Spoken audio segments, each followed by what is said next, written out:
Welcome back to In Pursuit 360.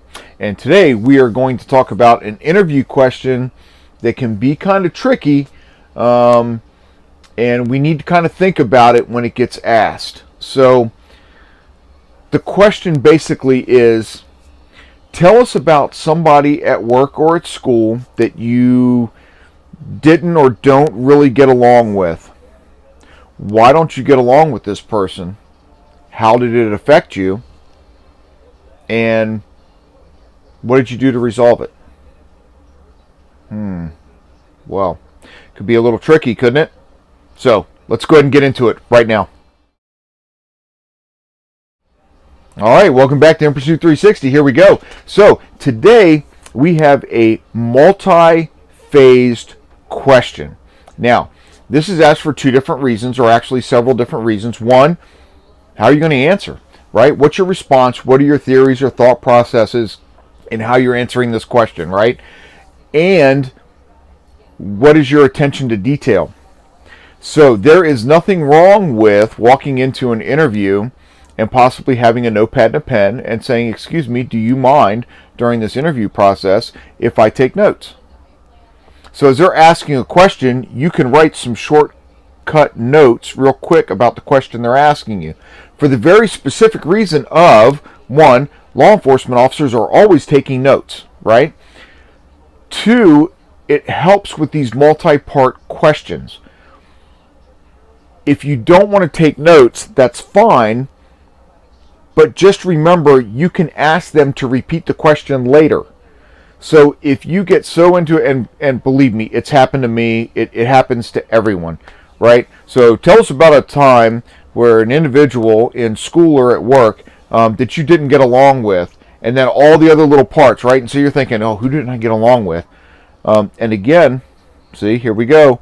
I'm trying to throw you a bone. Think about this. Think about somebody that you can pick. And it doesn't have to be a successful remedy that you come up with, but boy, it sure would be nice, right? One of my previous videos, I talk about being yourself. By all means, be yourself. If it works out, great. If it doesn't, that's fine too. But I'll be honest with you, it tends to work out if you've come up with a solution that actually worked, right? So anyway, all right. So you start answering the question. Oh, there's this guy named John that I went to school with. He was a bully. He picked on me all the time. You tell the story of John, right? And how he bullied you in high school and blah, blah, blah, or whatever. Or at work. John didn't like me because the girls tended to talk to me more and they wouldn't talk to him, and so he gave me a really hard time and whatever. Figure out somebody, because this could be a question that's going to come up, right? Who did you not get along with? And you're answering this question, you're giving all the details and all that stuff, and then all of a sudden, out of nowhere, because you're nervous too, you are going to find out, you're going to go, damn, what was the rest of the question? And you're going to freeze. So if you're taking notes, and you've taken some short notes about what the questions are, you can look down, say, okay, so the next part, why didn't we get along? Well, because of blah, blah, blah, blah, blah, right? Or you can just go, I'm sorry, I know that answered the very first part of the question. Can you go ahead and repeat the question for me, please? Let them repeat the question. That's okay.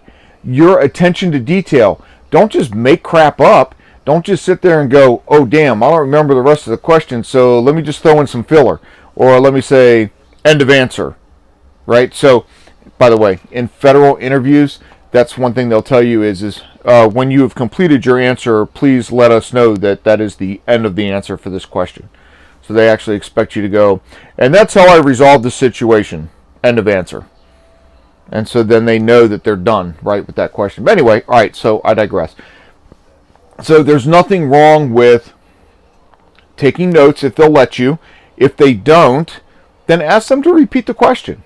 No matter what, if it's a 4-part question and you've answered 3 and you don't remember what the 4th part is, ask them to repeat the question. Say, okay, I'm sorry, I know I've answered a pretty big chunk of it. Can you repeat the question to make sure I've covered everything, please? And they repeat the question, and then when you realize, oh, oops, that part, I didn't cover that. Let me go ahead and dive into that real quick. And then you cover it. Because the idea is that when you're in court and you're testifying on a case, some attorneys, there was an attorney in Stafford who loved to ask 16-part questions at one time. And it was kind of funny. He always had change in his pocket. So as he was a big like DUI attorney. So as he would sit there and ask you questions, he'd be kind of like playing with the change in his pocket a little bit. And he would ask you this big 16-part question. Isn't it true, deputy, that on this date you were in uniform displaying your badge of authority? And then you had an occasion to run into my client. And what time was that? And so then when you stopped them, wasn't it true that blah, blah, blah? And then didn't they say this? And then didn't they do this? And then didn't you go here? And you're like going, and here's the trick, right? He tried to trip you up. He was trying to get the deputies to try to memorize all the questions and try to answer them all at once. And so you remember the first one or two questions and you answer, yes, I was on duty that day. I was in uniform displaying my badge of authority.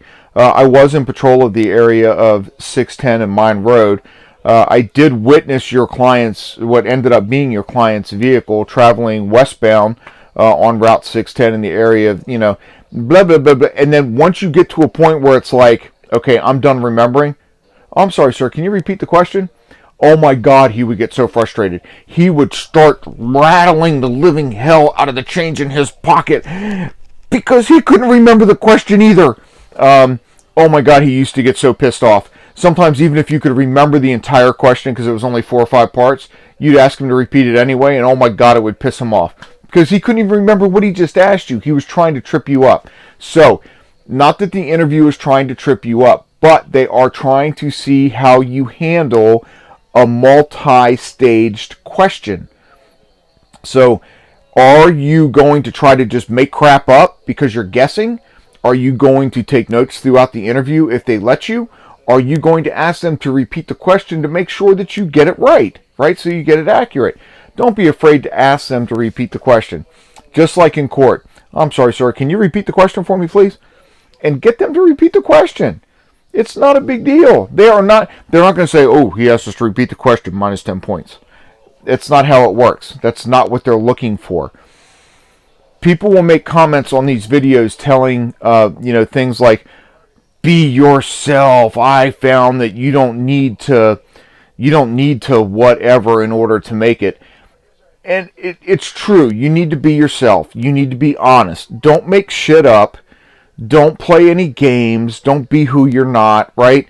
But there's nothing wrong with thinking about what these interview questions are going to be and thinking about it ahead of time. What would you do? How are you going to answer this question, right? It's no different. I currently teach a class for concealed handgun permit, and we tell everybody that comes through class, play that what-if game. What are you going to do if this? What are you going to do if that? Are you ready to point a firearm at a human being and pull the trigger? Right? Are you ready for that? So my question is, are you ready for these questions that are going to come at you during these interviews? There's nothing wrong with thinking, what if? What if these questions come up? How am I going to answer this one? How am I going to answer who didn't I get along with and why? And what did I do to resolve it? There's nothing wrong with thinking that through. There's nothing wrong with sitting there going, ooh, I know that this is a question that does get asked on some police interviews. How would I answer that? What's my mindset? How does that fit with the law enforcement mindset on the street? Are they looking for somebody that's, their personality? Yes, they are. But they're also looking at how you think. How do you think? How do you resolve problems? How do you take care of issues? Somebody you didn't get along with for whatever reason, did you resolve it by threatening to kick his ass? They are not going to want you on their department. It's just not going to happen. Right? That's not how we solve problems. Or did you resolve it by talking to him?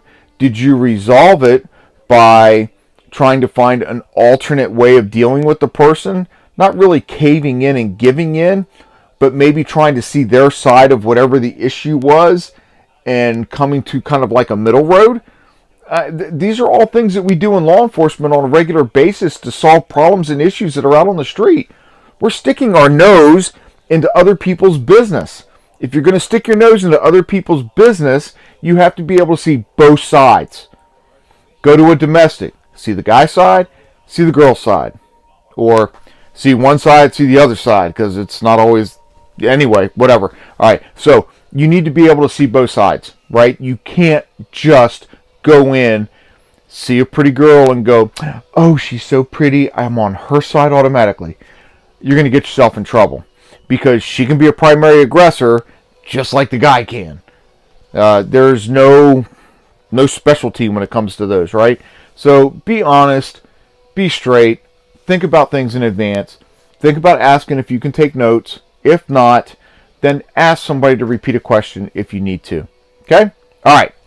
So that's it for this episode of In Pursuit 360. Thank you for joining in. Do me a favor, hit the subscribe button down below. It's somewhere like down in here, wherever. Hit the bell for notifications for the next video. That'll be coming out very soon. And don't forget, thumbs up. Or, if you have to, thumbs down. Leave a note to why. Right? But thumbs up helps me out with the algorithm with YouTube. I'm shooting for that 1,000, and then we're going to go to 2,000, 3,000, 4,000. All of us together, we are going to improve law enforcement and make a difference all across the country. Law enforcement, yes, we need you. I appreciate you, and be safe out there.